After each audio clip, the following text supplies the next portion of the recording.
Assalamualaikum warahmatullahi wabarakatuh. Salam sejahtera, saya Gan Khalid. Di video live kali ini akan melanjutkan episode kelima, part kelima, trigger internal kelima yang terjadi di sejarah toko online lokal saya yang membuat saya akhirnya meninggalkan WP ala-ala landing page untuk switch ke platform e-commerce. Nah, part kelima ini adalah tentang manajemen stok. Jadi nyambung sama part sebelumnya, ya. Part sebelumnya itu kan soal apa? Print invoice. Nah, jadi ketika ada pembelian atau pemesanan produk deh. Nah, ini opsional ya, bisa pemesanan produk, bisa pembelian.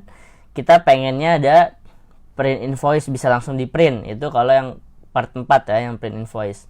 Kalau yang berkaitan dengan manajemen stok, kita pengennya ketika ada yang beli, atau ketika ada yang mesen, atau ketika ada yang admin benar-benar mengkonfirmasi, kita pengennya stoknya berkurang gitu dong. Sehingga kerjaan menghitung stok itu tidak terjadi manual gitu. Ada dua aliran nih di toko online nih. Ada yang tipe-tipe maininnya satu barang terus digenjot terus ya. Ada satu barang digenjot terus. Misalkan dia tipe-tipe main produk tren misalkan. Dia fokus ke satu produk. Ada yang tipe-tipe main banyak barang terus dapat untung sedikit-sedikit. Jadi digabungin jadi jumlah banyak. Jadi dia ibaratnya laser. Laser. Ada yang jedar satu, ada yang nyebar kecil-kecil.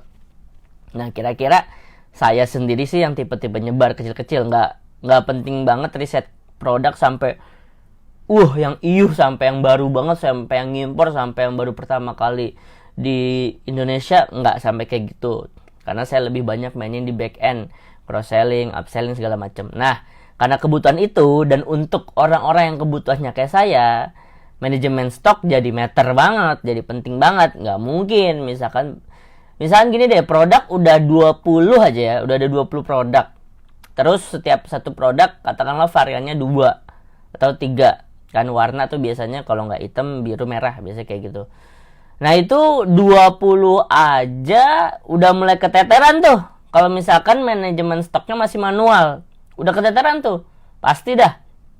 Gitu. Sehingga butuh banget yang automatic proses tadi, yang kalau ada orang beli ya berkurang otomatis kek. Sehingga jadian tukang manajemen stok tinggal ngelihat langsung order ke supplier atau ngelihat langsung impor. Gitu. Jadi isu itu susah tuh di saat masih bermain WordPress ala-ala landing page, karena nggak ada kan fitur itu gitu kan. Itu fitur WordPress ala-ala landing page itu kan khusus untuk keperluan marketing di depan gitu, tapi untuk ke belakang-belakangnya manajemen stok nggak bisa tuh kayak gitu.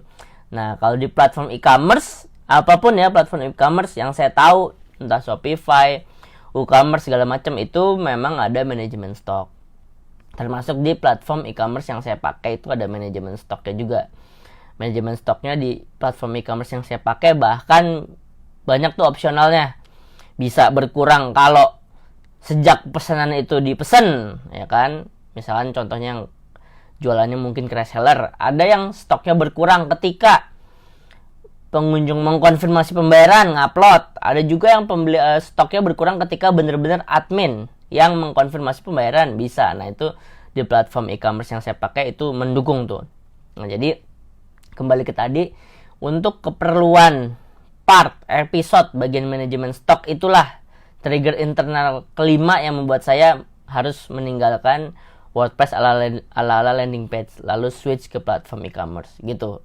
Yang episode kelima ini saudaraan, deket erat kaitannya dengan yang part sebelumnya, part 4, yaitu tentang print invoice gitu ya. Kita lanjut ke part berikutnya. Assalamualaikum warahmatullahi wabarakatuh.